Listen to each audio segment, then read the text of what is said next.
There was a moment, an exact point in time, when everyone realized Michael van Gerwen wasn't just another great player. He was something different, something terrifying.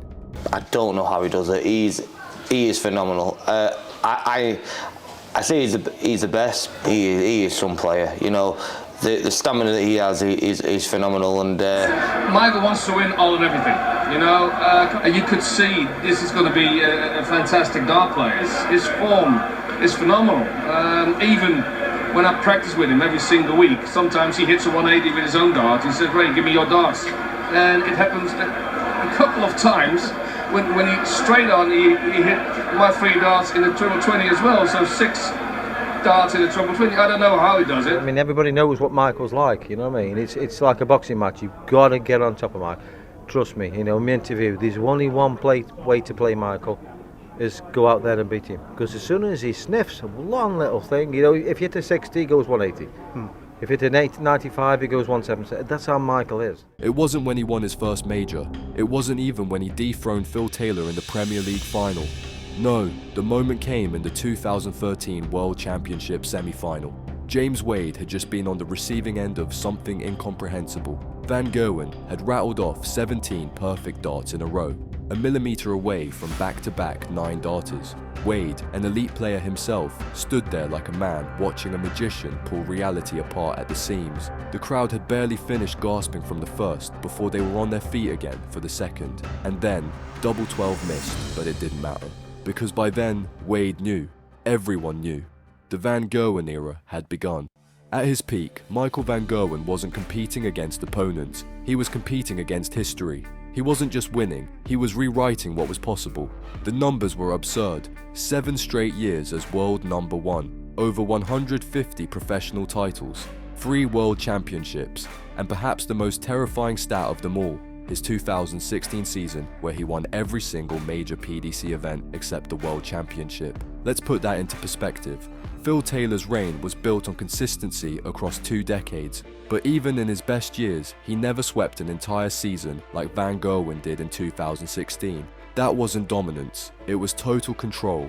And then there were the averages. Every darts player lives and dies by their 3 dart average, a number that separates the great from the good.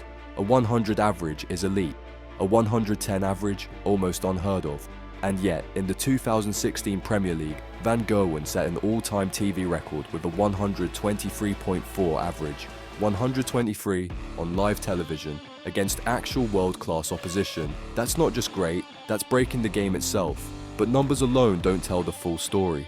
The real measure of Van Gerwen's greatness was how opponents reacted to him. There was a look players would get, a mix of frustration and helplessness, the sigh after yet another 180, the forced smile after watching Van Gerwen obliterate a finish that should have been impossible. It wasn't just that he won, it was that, for a period, he made every other pro look like an amateur. Michael van Gerwen's dominance didn't happen by accident. It wasn't the result of luck, or a single hot streak, or some moment of divine inspiration. It was built, meticulously, relentlessly, over years of frustration, failure, and hard lessons learned. Because for all the chaos he would later unleash on a dartboard, Van Gerwen's early career was anything but smooth. He exploded onto the scene in his teenage years, a raw, ferocious talent from the Netherlands who seemed destined to take over the sport. He was throwing 9 darters on television at 17, dismantling seasoned pros and playing with a swagger that suggested he already knew how this story was supposed to end. The hype was real, and for a brief moment, so was the fear. But darts has a way of humbling even the most talented players. By the time he made the jump to the PDC, Van Gerwen's invincibility had cracked. The raw ability was still there, but the results weren't. For years, he struggled to convert promise into wins. He'd flash brilliance in moments, a ridiculous checkout here, an insane burst of scoring there, but he couldn't sustain it. He was getting beaten, a lot. And when you're supposed to be the next big thing, losing doesn't just hurt. It lingers, it makes people talk, it makes them doubt. And in professional darts, doubt is lethal. For a while, it looked like Van Gerwen might end up as just another what-if story. Another young talent who never quite figured it out. But the thing about Van Gerwen, the thing that separates him from all the other players who flamed out before they ever got going, is that he hated losing. More than that, He hated the idea that he wasn't living up to what he was supposed to be. So he did what every great player eventually does. He adapted. The reckless aggression, still there, but now controlled. The scoring bursts, still devastating, but now consistent. The firepower, somehow even more terrifying. By 2012, everything clicked. The wins started coming. The 9 darters weren't just party tricks anymore, they were tactical weapons. He wasn't just beating top players, he was taking them apart. And in 2013, he finally beat Taylor in the Premier League final, in a match that felt less like a title fight and more like a hostile takeover. The floodgates were open. Look for treble 17 and gets it. That's unbelievable, Wayne. That is unbelievable. That's exactly what he needed. Now, treble 19 for the bullseye. What an amazing finish! What an amazing finish to an amazing game! And Van Gerwen is the McCoy's Premier League champion. Michael van Gerwen celebrates his victory with the crowd. And Phil Taylor, sporting in defeat, claps his hands and says, "You're good, kid. Well done."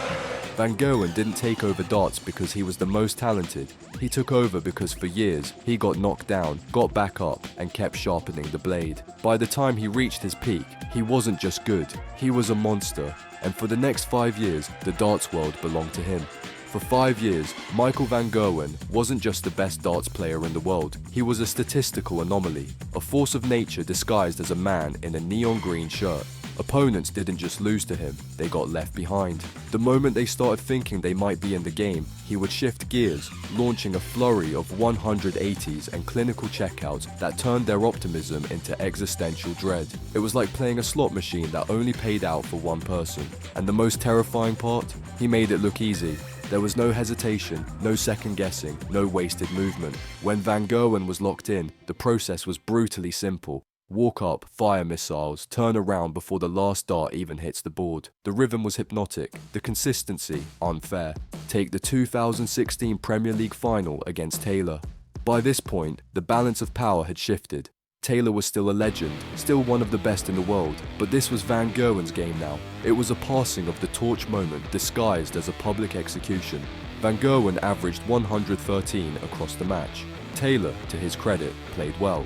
But playing well against prime Van Gerwen meant you lost by a slightly less humiliating margin. It wasn't a question of if Taylor would lose, it was how long he could delay the inevitable. And that was the reality for the entire darts world during Van Gerwen's peak. Play the game of your life, throw world-class darts, and still walk away with nothing. He ruined confidence. Players would have career-best performances against him, only to watch him average 10 points higher like it was nothing. If he sensed an ounce of weakness, he crushed it instantly. The mental effect was brutal. James Wade said it best. You think you've got him, you're in front, then he just goes 140, 180, some stupid outshot, and it's over. For 5 years, Michael van Gerwen operated at a level that barely seemed real. He made his competition irrelevant. But as every great champion learns, dominance is a temporary condition. No one stays on top forever. And eventually, the machine slowed down. For 7 years, Michael van Gerwen stood at the top of the darts world, undisputed, untouchable, and unstoppable. But even the most dominant players find themselves at the mercy of time, and cracks had started to appear. It wasn't that he had fallen off a cliff. He was still reaching finals like the PDC final versus Littler, still winning major titles. But he wasn't inevitable anymore. Darts is a game of margins, and when you operate at the highest level, those margins are razor thin. For years, Van Gerwen had lived in a space where those margins simply didn't exist. He was so much better than everyone else that close games weren't even a factor. But slowly, the field caught up. Gerwin Price, Peter Wright, Michael Smith. Players who once walked onto the stage knowing they needed a miracle were now stepping up, expecting to win. And that changes everything. The 2020 World Championship was the first real sign that the tides had shifted. Van Gerwen still made it to the final, still played at a high level, but he lost. And not to Phil Taylor or another aging legend, but to Peter Wright, one of the new generation, a player who once looked second tier compared to Van Gerwen's peak. Van Gerwen can't do anything about it. Well, Peter Wright has missed multiple darts on multiple occasions to beat Van Gerwen in a big final. There's no final bigger than this. There's no title bigger than this. And this time, Peter gets it right. It's all right on the night at the Alexandra Palace. Michael van Gerwen offers his hand, and in doing so hands his world crown to Peter State by right. That was the moment it became clear that this wasn't just a bad tournament or a short dip in form. The machine wasn't running as smoothly as it used to. By 2021, the numbers confirmed what the eyes had already seen. After 2,559 days, 7 straight years, Michael van Gerwen was no longer the world number one. For the first time in nearly a decade, Van Gerwen had opponents who weren't afraid of him anymore. That changes the margins. That changes everything. He still wins, he still competes, but the days of absolute certainty, the days when a Van Gerwen final felt like a formality, are gone. And so the question remains, was Michael van Gerwen's peak greater than Phil Taylor's, or was it simply a different kind of dominance? The debate over Michael van Gerwen versus Phil Taylor isn't as simple as counting trophies or tallying world titles. That's what makes it interesting. If dominance were purely a numbers game, Taylor wins by default. But sport is never that straightforward. It's about context, impact, how a player wins, and what they do to the competition around them. Taylor ruled darts for 2 decades, reshaping the sport in his image. He was a methodical, disciplined tyrant of the oche, grinding down opponents with unshakable precision. He didn't just beat them, he conditioned them to expect defeat. That's a different kind of power, one that accumulates over time and stretches across generations. Van Gerwen, he didn't have time for slow suffocation. His game was an explosion, a high-velocity attack that shattered players before they even understood what had happened. He wasn't designed for 20 years of sustained rule. He was built for lightning strike devastation. At his best, he played a level of darts that even Taylor never touched. That's not an opinion, it's in the numbers. The highest televised average ever recorded, Van Gerwen. The only player to make a 110 average seam routine, Van Gerwen. The most dominant single year in the sport's history, Van Gerwen, 2016. But then, there's the other side of the argument. Taylor didn't just peak, he sustained. He held on to his throne for an absurd length of time, outlasting entire generations of challengers.